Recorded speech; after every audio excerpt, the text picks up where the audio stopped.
करेंगे depression in freezing point. पिछला video lecture में हम लोग स्टडी कर चुके थे, एलिवेशन इन बॉइलिंग पॉइंट को हम लोग डिस्कस कर चुके थे और उसका फार्मूला भी निकाल दिए थे। डेल्टा टीवी बराबर के बी इंटू एम इंटू आई।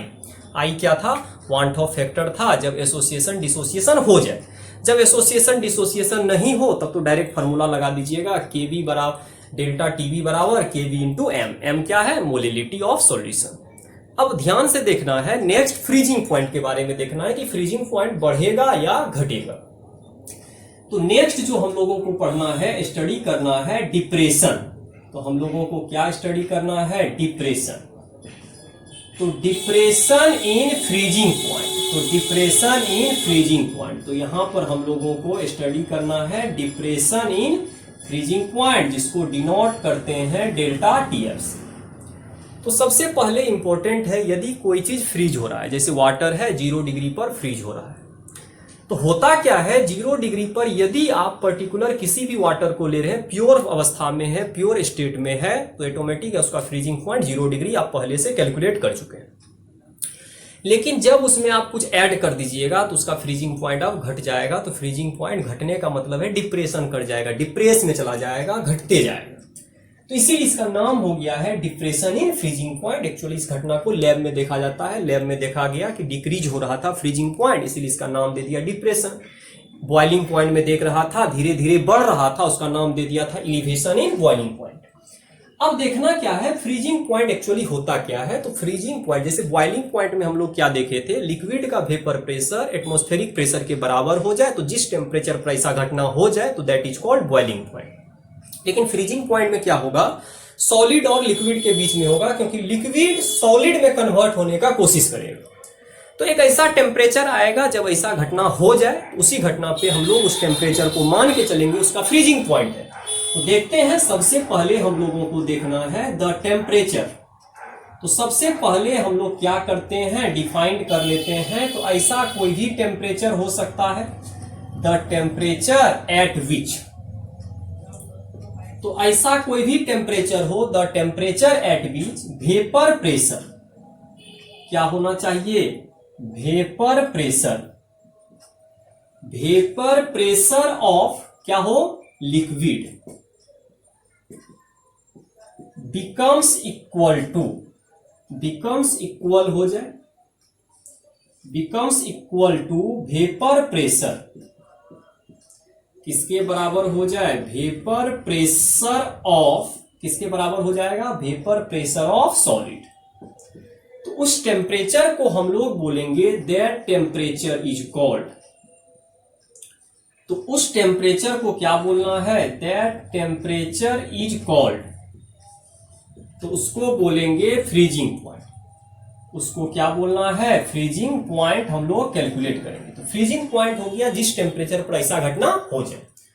अब ध्यान देना है कि कैसा घटना होगा, जब सॉलिड और लिक्विड इक्विलिब्रियम में हो जाए, एट इक्विलिब्रियम। ध्यान देना, कहीं ना कहीं इक्विलिब्रियम आएगा, और जब इक्विलिब्रियम आएगा तो इसका लिक्विड जो हो गया इक्विलिब्रियम में आ जाएगा। किसके इक्विलिब्रियम में आ जाएगा, सॉलिड। क्योंकि फ्रीजिंग का मतलब ही होता है सॉलिड और लिक्विड में इक्विलिब्रियम आ जाए, लिक्विड कन्वर्ट होने का कोशिश करे सॉलिड में, दैट इज कॉल्ड फ्रीजिंग। तो इसका अपना वेपर प्रेशर और इसका अपना वेपर प्रेशर। तो यहां पर हम लोग लिखते हैं वेपर प्रेशर ऑफ लिक्विड बराबर हो जाएगा वेपर प्रेशर ऑफ, किसके बराबर हो जाना चाहिए, सॉलिड।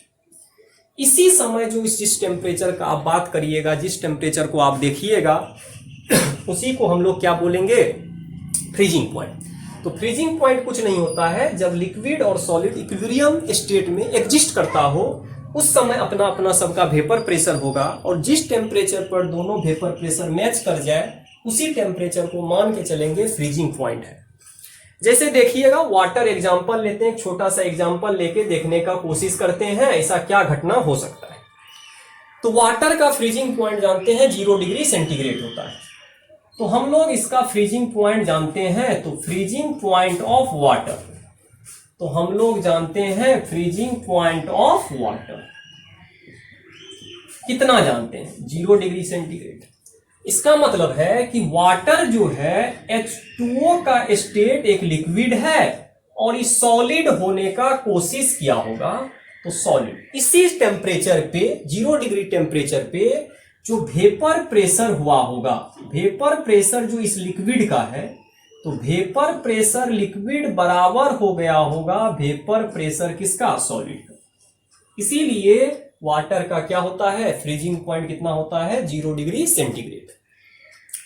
जब आप इसमें कुछ ऐड कर दीजिएगा तो वेपर प्रेशर लगातार डिक्रीज होगा, आपको ज्यादा पावर देना होगा, क्योंकि उसके बीच में ऐसा पार्टिकल घुस चुका है, नॉन वोलाटाइल नेचर का पार्टिकल को ऐड कर दिए। तो क्या होगा, जब दोनों का नेचर सेम था, सारा मॉलिक्यूल सेम नेचर का था, तो इजीली एक दूसरे से कंबाइंड होकर सॉलिड फॉर्मेशन कर रहा था। लेकिन उसके बीच में एक ऐसा नेचर आ चुका है कि दोनों का नेचर अगर मैच नहीं कर रहा हो तो ऑटोमेटिक फ्रीज होने नहीं देगा, तो टेम्परेचर को और घटाना होगा जिससे प्रेशर और बढ़ जाए। तो हम लोग क्या करते हैं, यदि वाटर में कुछ ऐड कर दीजिएगा नॉन वोलाटाइल पार्टिकल, तो फ्रीजिंग पॉइंट आपका लगातार क्या होगा, डिक्रीज हो जाएगा। इसलिए लिखें डिप्रेशन इन फ्रीजिंग पॉइंट। तो अब नेक्स्ट चलते हैं, तो हम लिख सकते हैं फ्रीजिंग पॉइंट जब भी डिप्रेशन होगा घटा है, इसका मतलब है कि एक टीएस होगा और एक टी नॉट होगा। तो लिखेंगे the difference in freezing point, the difference in freezing point of solvent and freezing point of solution, freezing point of solution is called, क्या कहलाएगा, डिप्रेशन। इसी को हम लोग बोलते हैं डिप्रेशन इन फ्रीजिंग पॉइंट। इसी को हम लोग क्या बोलते हैं, depression in freezing point. Change हो जाए मतलब घटा है तो कंफर्म है टी नॉट ज्यादा होगा, प्योर वाटर का ज्यादा होगा, इसके बाद वाला वैल्यू क्या हो जाएगा, आपका कम हो जाएगा। तो यहां जो फ्रीजिंग पॉइंट को हम लोग डिनोट करेंगे डेल्टा टी एफ, तो इस बार जो हम लोग करेंगे T not minus T S. पिछला वाला जो वीडियो लेक्चर में देखे थे तो टीएस माइनस टी नॉट कर रहे थे, क्योंकि एलिवेट कर रहा था, सॉल्यूशन का बढ़ रहा था। लेकिन इसमें आपका घट चुका है तो ज्यादा वैल्यू में से कम वैल्यू को घटा देंगे। तो टीएस क्या है, टी नॉट क्या है, तो टीएस आपका हो गया boiling point, freezing point of solution. तो यहां पर आपका टीएस क्या हो गया, फ्रीजिंग पॉइंट। तो यहां मान के चलेंगे आपका फ्रीजिंग पॉइंट है, तो फ्रीजिंग पॉइंट ऑफ किसका है, सॉल्यूशन का। तो फ्रीजिंग पॉइंट सॉल्यूशन को क्या मान के चलेंगे, टी नॉट मान के चलना है। फिर नेक्स्ट एक वैल्यू आ रहा है, क्या आ रहा है, टी नॉट। टी नॉट क्या होगा, freezing point of pure solvent. तो freezing point of pure solvent को टी नॉट कंसीडर करेंगे और आपका टीएस जो हो जाएगा प्योर फ्रीजिंग, आपका फ्रीजिंग पॉइंट ऑफ किसका हो जाएगा, सॉल्यूशन का। तो एक टीएस है और एक टी नॉट का वैल्यू है। वैल्यू आपको गिवन होगा क्वेश्चन में, तो उसके अकॉर्डिंग आप लोग क्वेश्चन को सॉल्व करिएगा या तो कैलकुलेट करना पड़ सकता है। तो चलिए अब देखते हैं टी नॉट क्या है। तो जब हम लोग टी नॉट का चर्चा करेंगे तो टी नॉट आपका क्या हो गया, फ्रीजिंग पॉइंट। तो टी नॉट हो गया freezing point of pure solvent. तो यदि आप प्योर सॉल्वेंट लिए हैं तो उसका अपना फ्रीजिंग पॉइंट होगा, तो उसको उस वैल्यू को टी नॉट कैलकुलेट किए हैं और एक को टीएस माने हैं। तो दोनों का वैल्यू को हम लोग चेंज निकाले हैं तो डेल्टा टीएफ आया। लेकिन एक चीज हमेशा ध्यान रखना है, टी नॉट ग्रेटर देन होगा टीएस से, ठीक है। तो हमेशा ध्यान में रखेंगे टी नॉट ज्यादा होगा और टीएस कम होगा, क्योंकि फ्रीजिंग पॉइंट में वैल्यू घट रहा है। अब नेक्स्ट चलते हैं, इफ अगर आप नॉन वोलाटाइल सॉल्यूट ऐड करिएगा, इफ नॉन वोलाटाइल सॉल्यूट, यदि non volatile solute is added, यदि आप क्या करिएगा, non volatile solute is added with solvent, with pure solvent. यदि आप कोई भी प्योर सॉल्वेंट लिए हैं और उसमें ऐड कर रहे हैं तो क्या होगा, फ्रीजिंग पॉइंट ऑफ सॉल्यूशन। तो यहां से हो जाएगा freezing point of solution decrease. Freezing point of solution आपका क्या हो जाएगा, यहां से डिक्रीज कर गया। तो अगर फ्रीजिंग पॉइंट डिक्रीज कर गया तो फ्रीजिंग पॉइंट यदि डिक्रीज करेगा तो डेल्टा टीएफ का वैल्यू क्या होगा, तो हम लोग देखेंगे डेल्टा टीएफ का वैल्यू क्या हो जाएगा, इंक्रीज हो जाएगा। क्योंकि अगर टीएस घट रहा है तो हम यहां से बोल सकते हैं डेल्टा टीएफ वैल्यू क्या हो जाएगा, इंक्रीज हो जाएगा। क्यों, क्योंकि वैल्यू ज्यादा है, वैल्यू लगातार आपका घटेगा। तो हम यहां से क्या देखते हैं, डेल्टा टीएफ बराबर हो गया टी नॉट माइनस टीएस। अगर टीएस घटा दे तो डेल्टा टीएफ का वैल्यू क्या होगा, बढ़ेगा। क्योंकि माइनस साइन है, माइनस साइन छोटा होगा तो ऑटोमेटिक घटे। लेकिन एक चीज तो हमेशा है कि वेपर प्रेशर तो हमेशा आपका डिक्रीज ही होता है। तो पिछला वाला जो हम लोग पढ़ रहे थे उसमें वेपर प्रेशर घट रहा था और बॉइलिंग पॉइंट इंक्रीज कर रहा था। तो वेपर प्रेशर तो हमेशा आपका डिक्रीज ही होगा यदि आप किस चीज को ऐड कर दिए हैं, नॉन वोलाटाइल सॉल्यूट को। लेकिन यहां पर क्या होगा, वेपर प्रेशर, तो वेपर प्रेशर ऑफ सॉल्यूशन आपका क्या हो जाएगा, वेपर प्रेशर ऑफ सॉल्यूशन आपका हमेशा डिक्रीज करेगा। जब भी आप नॉन वोलाटाइल सॉल्यूट ऐड करिएगा तो वेपर प्रेशर आपका कंटिन्यूअस आपका क्या होगा, डिक्रीज करता रहेगा। लेकिन बॉइलिंग पॉइंट और फ्रीजिंग पॉइंट में बेसिक डिफरेंस है कि बॉइलिंग पॉइंट इंक्रीज कर जाता है और फ्रीजिंग पॉइंट आपका क्या होता है, घट जाता है। तो यहां से तो कोई दिक्कत नहीं है। डेल्टा पी, तो यहां पर आप निकालिएगा delta P equal to P nought minus P S. तो अगर पी एस घटेगा तो डेल्टा पी क्या होगा, बढ़ेगा। तो डेल्टा पी बढ़ेगा, तो इसमें तो कोई दिक्कत नहीं होना चाहिए। अब चलते हैं धीरे धीरे करके इसको ग्राफ पे हम लोग एडजस्ट करने का कोशिश करते हैं। जब ग्राफ बनाएंगे तो ज्यादा क्लियर होगा और वहां से एक रिलेशन आएगा, रिलेशन के थ्रू हम लोग फार्मूला को डिराइव कर लेंगे। तो दोनों पता चल गया, डेल्टा टीएफ भी बढ़ेगा टीएस घटने से और पीएस घटने से आपका डेल्टा पी बढ़ेगा। अब ध्यान से देखना है कि जब भी काम करेंगे तो ग्राफ के थ्रू समझने का कोशिश करेंगे। और जब ग्राफ आपका बन जाएगा तो ग्राफ के थ्रू क्या होगा, एक रिलेशन आ जाएगा और रिलेशन में रॉल्स लॉ का हम लोग यूज करेंगे। और रॉल्स लॉ जब यूज करिएगा तो आपका यहां से फार्मूला डिराइव हो जाएगा। अब ध्यान से क्या देखना है, हम लोग जब भी इसको देखेंगे कैलकुलेट करने का कोशिश करेंगे। अब यहां से चलते हैं ग्राफ बनाने का कोशिश करते हैं। तो यहां पर आपका आ गया ग्राफ। तो ग्राफ, एक छोटा सा ग्राफ बनाते हैं और देखने का कोशिश करते हैं। तो यहां पर वेपर प्रेशर है और यहां पर आपका क्या है, टेम्परेचर है। तो एक टेम्परेचर हो गया और एक वेपर प्रेशर हो गया। हम अभी जस्ट बोले थे कुछ वैल्यू घटेगा कुछ वैल्यू बढ़ेगा। तो कुछ वैल्यू यदि घटेगा कुछ वैल्यू बढ़ेगा तो उसी के अकॉर्डिंग हम लोग यहां पर क्या कर रहे हैं, एडजस्ट कर रहे हैं। ध्यान से देखिएगा। तो हम लोग क्या करते हैं, कोई मान लीजिए यहां पर प्योर सॉल्वेंट लिए, ये आपका मान लीजिए सॉल्वेंट हो गया। फिर जब कुछ समय के बाद जब सॉल्यूशन बनाएंगे तो यहां पर आ रहा है, तो ये आपका मान लीजिए सॉल्यूशन है।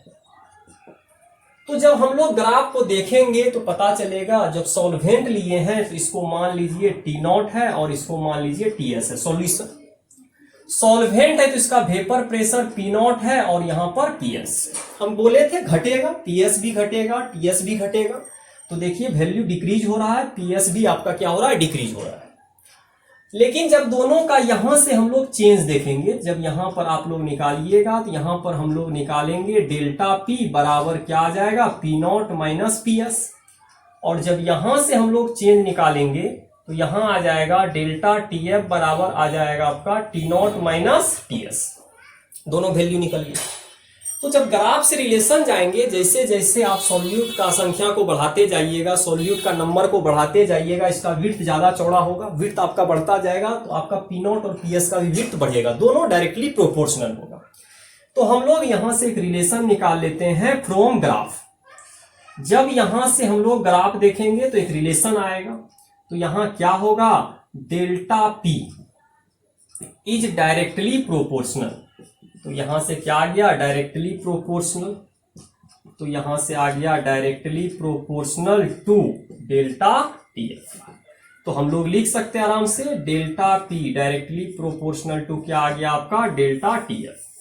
तो हम लोग आसानी से कैलकुलेट कर सकते हैं। तो ग्राफ में जब देखा गया तो टीएस का वैल्यू भी घट रहा था, मतलब फ्रीजिंग पॉइंट आपका डिक्रीज हो रहा था और वेपर प्रेशर भी डिक्रीज हो रहा था जब आप नॉन वोलाटाइल सॉल्यूट को क्या करते जा रहे थे, ऐड करते जा रहे थे।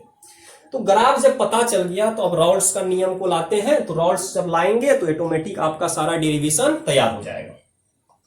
तो अब कोशिश करते हैं हम लोग देखने का कि राउल्ट्स क्या बोला था। तो राउल्ट्स जो था डेल्टा पी में पहले ही रिलेशन दे चुका है कि delta P by P not equal to n by N, small n by capital N आपका पहले ही डिराइव कर चुका है। तो हम लोग अब कोशिश करते हैं उसी डेरिवेशन के थ्रू एक रिलेशन लाने का, क्योंकि हम लोग एक रिलेशन ला चुके हैं, डेल्टा पी और डेल्टा टी एफ में रिलेशन ला चुके हैं। लेकिन समस्या क्या है, डेल्टा पी का यदि वैल्यू पता चल जाए तो आप डेल्टा टी एफ पे आसानी से कैलकुलेट कर सकते हैं, लेकिन अभी तक हमको डेल्टा पी का वैल्यू पता नहीं है। तो चलिए अकॉर्डिंग टू राउल्ट्स लॉ चलते हैं। तो यहां से हम लोग चलते हैं राउल्ट्स लॉ। तो जैसे ही राउल्ट्स लॉ हम लोग क्लियर करेंगे ऑटोमेटिक आपका डिराइव हो जाएगा फार्मूला। तो हम लोग कोशिश करते हैं डेल्टा पी का फार्मूला जो नॉन वोलाटाइल के लिए दिया था, तो क्या दिया था Raoult's, delta P by P not बराबर एन बाय एन, फार्मूला यही दिया था।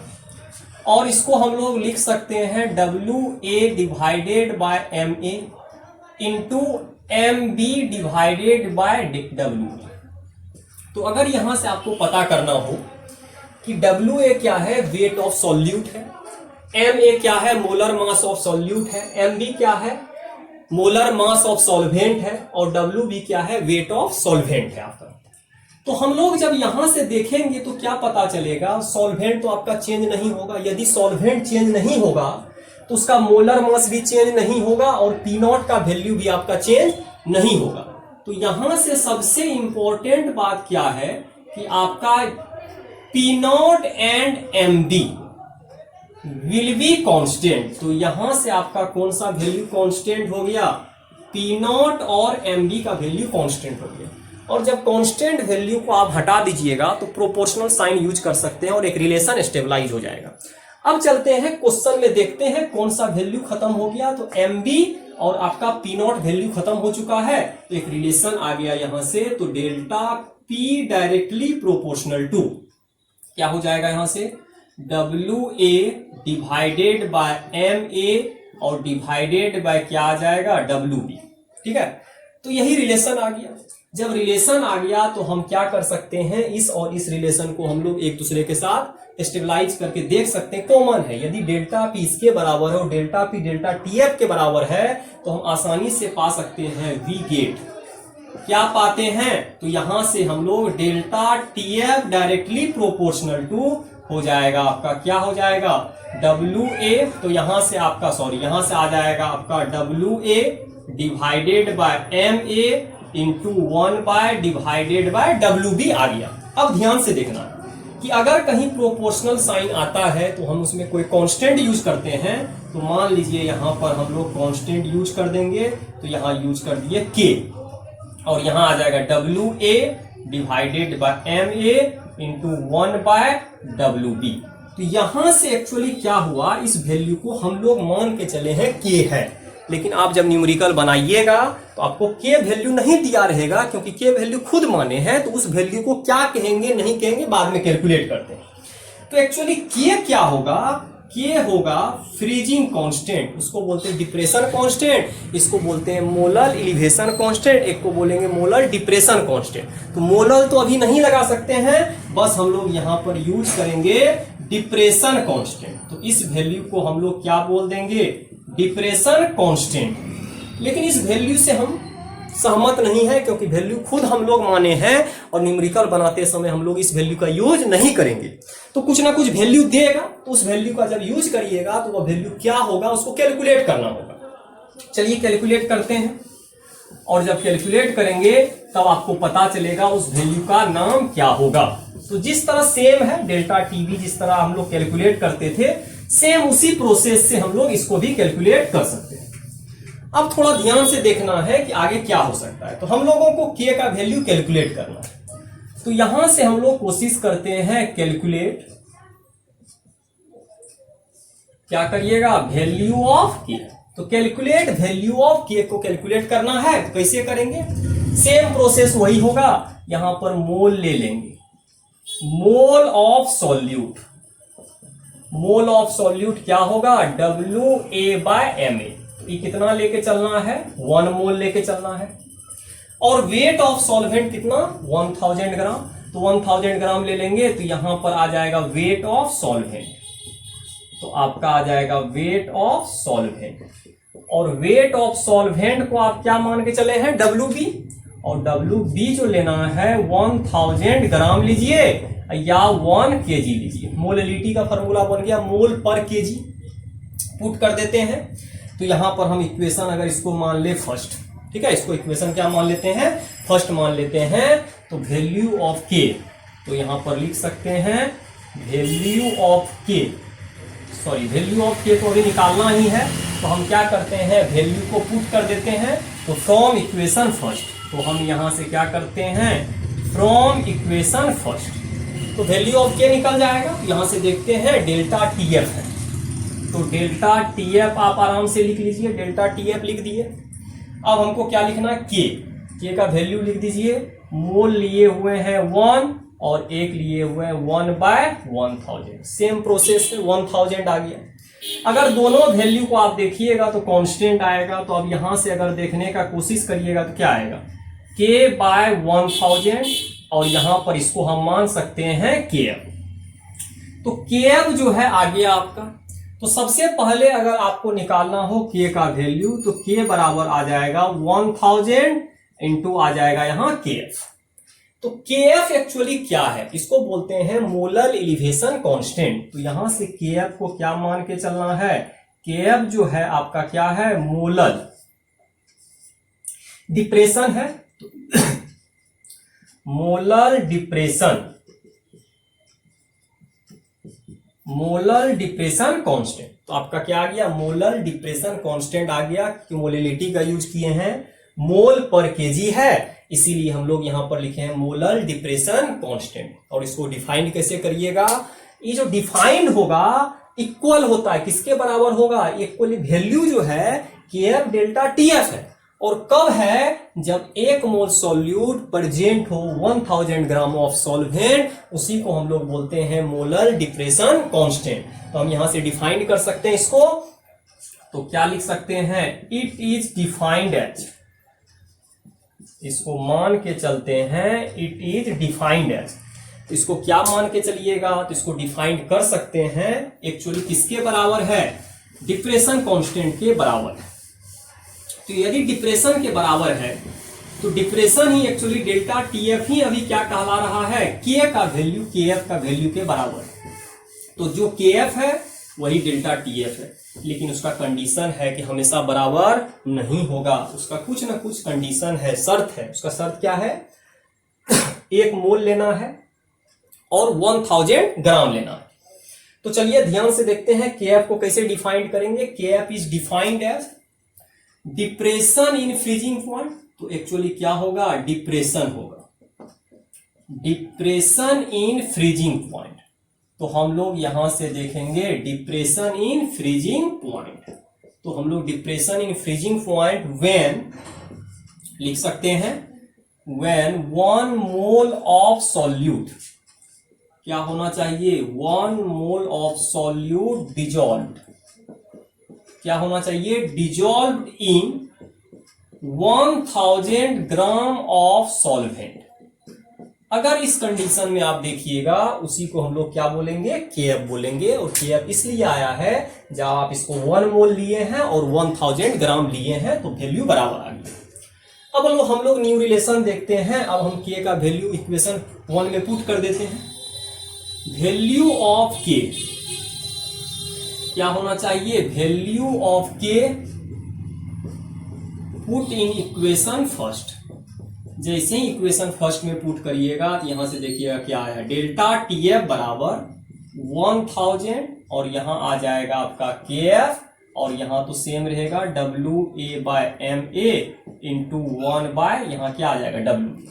ठीक है, इसको आप चेंज करने का कोशिश करते हैं तो देखिएगा यहां से क्या आ जाएगा, डेल्टा टीएफ। केएफ तो अपने जगह पे रहेगा, इसको ऊपर लिख सकते हैं मोल ऑफ सॉल्यूट, तो हम इसको लिख सकते हैं, क्या लिख सकते हैं, मोल of solute divided by WB है, वेट ऑफ सॉल्वेंट ग्राम में है, लेकिन इसको 1000 से भागा कर दीजिए, यहां वाला 1000 नीचे आ गया तो वेट ऑफ सॉल्वेंट आ गया, लेकिन अब केजी में आ चुका है। तो यहां से इसी को हम लोग बोलेंगे मोलिलिटी। तो डेल्टा टीएफ बराबर हो जाएगा केएफ इंटू एम।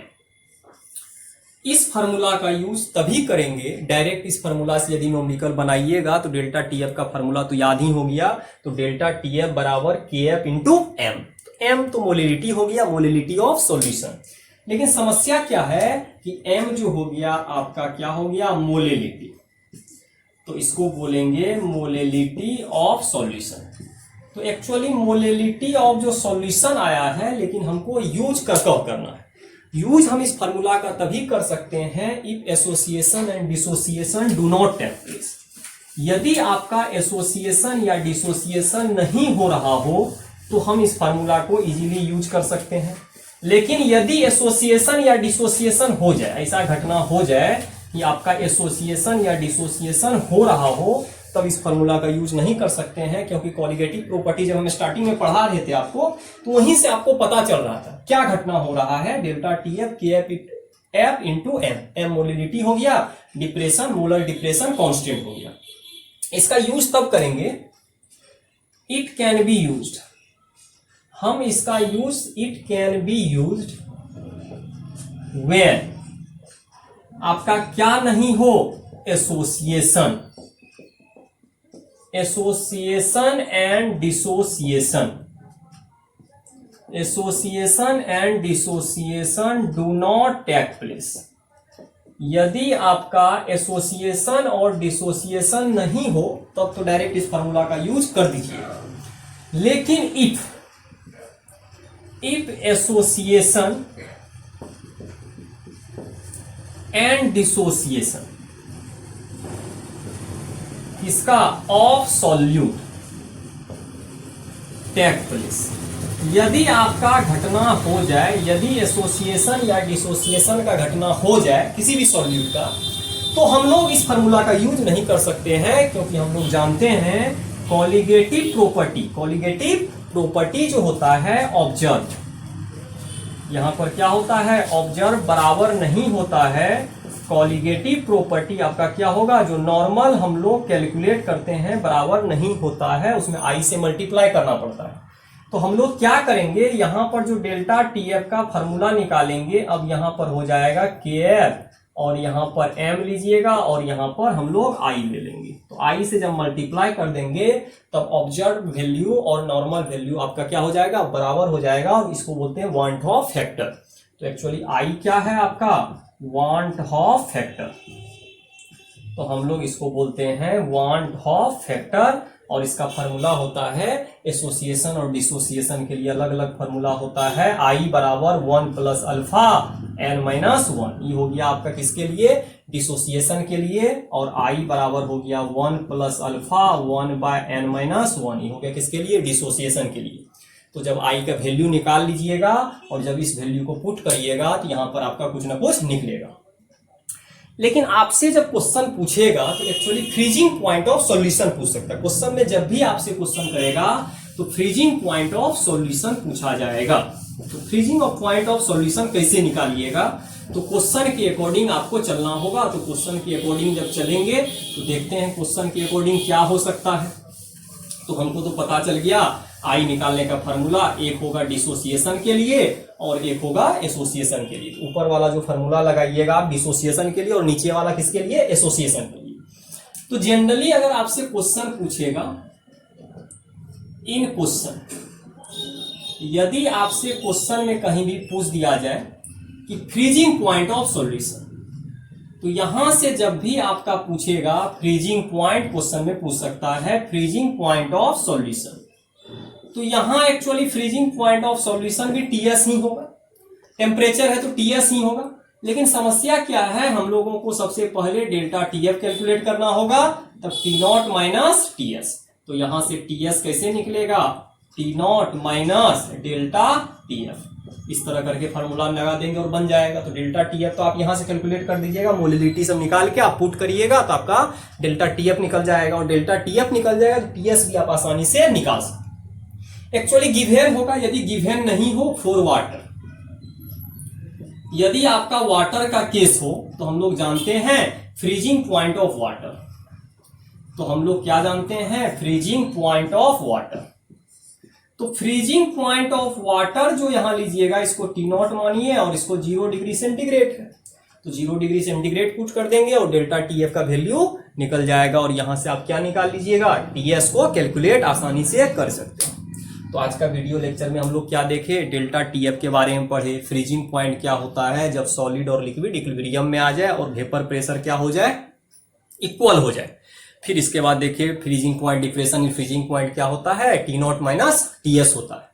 हम लोग फिर देखें नॉन वोलाटाइल सॉल्यूट मिलाएंगे तो वेपर प्रेशर घटेगा। इस तरह करके हम लोग एक फार्मूला कैलकुलेट किए, उस फार्मूला का क्या नाम है, तो डेल्टा TF फार्मूला कैलकुलेट कर लिए, KF into M into I। KF क्या है, डिप्रेशन, मोलर डिप्रेशन कांस्टेंट है, वैल्यू गिवन होगा, आपको दिया हुआ रहेगा क्वेश्चन में, इसके बाद आप लोग आसानी से कैलकुलेट कर सकते हैं। ठीक है, तो इस वीडियो लेक्चर को जब देखिएगा दोस्तों के साथ शेयर भी करना है और कोशिश करना है जितने भी दोस्त हैं उसको आप लोग बताइएगा। हम लोग कंटिन्यूस स्टडी पॉइंट के तरफ से वीडियो अपलोडेड किया जा रहा है। कोचिंग का नाम कंटिन्यूस स्टडी पॉइंट है और पूर्णिया में कोचिंग है, DIG चौक के पास। और जिसको भी कोई दिक्कत हो संपर्क भी कर सकते हैं, व्हाट्सएप नंबर दिया हुआ रहता है तो कनेक्ट हो सकते हैं। Thank you.